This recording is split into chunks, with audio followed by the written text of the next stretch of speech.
Langkah pertama dokter dalam menangani pasien nyeri kronis yang juga mengalami sarkopenia? Mungkin dari Dokter Ari ada ini. Oke, mungkin nanti bisa kolaborasi juga dengan Dokter Cindy ya, karena terkait dengan nyeri juga. Tapi pada prinsipnya, ketika pasien datang dengan nyeri dan juga ternyata akhirnya kita screening ternyata itu sarkopenia, kita juga bisa mengatasi itu dengan bersamaan seperti itu ya. Tetapi mungkin untuk exercises kita belum terlalu bisa agresif. Tetapi untuk nutrisi kita bisa mulai segera karena dengan menambah nutrisi saja sebenarnya itu sudah banyak sekali perannya. Tadi kalau Bapak Ibu ingat, ketika kita menambahkan protein, sebenarnya mTOR sudah terpicu, sintesis protein akan terpicu. Jadi otot sebenarnya mulai mengalami perbaikan.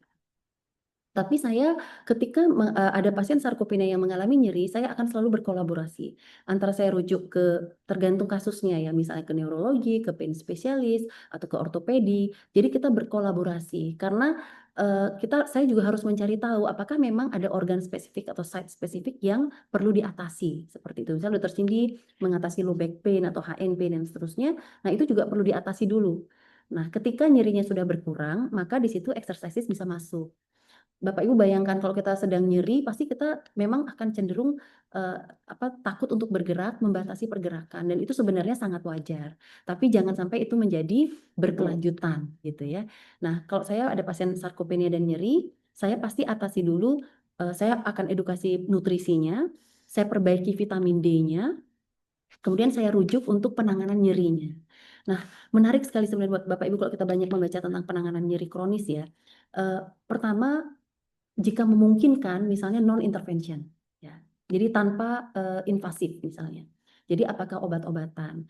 Tetapi ketika kita berbicara tentang obat, ada beberapa penelitian yang meneliti opioid dan sarkopenia. Ternyata ada beberapa result yang menghasilkan bahwa penggunaan opioid jangka panjang ternyata itu juga bisa berdampak pada masa otot. Nah, ini juga perlu kita perhatikan sehingga ketika obat-obatan mungkin juga sudah tidak bisa, maka memang perlu intervensi nyeri. Nah, kemudian menjadi memang sangat penting, bahkan pasien dari skala nyeri 7 menjadi skala nyeri 5 itu sebenarnya sudah sangat besar perbedaannya. Apalagi dari 5 nanti menjadi 2 atau bahkan 1 gitu ya. Jadi itu akan sangat banyak perubahannya. Jadi pendekatannya adalah memang harus selalu berkolaborasi. Prinsip pertama, apa yang bisa kita lakukan dulu, itu yang kita lakukan. Dan ketika nyeri berkurang, maka physical therapist bisa lebih optimum dalam melakukan persepan resistance training misalnya ya.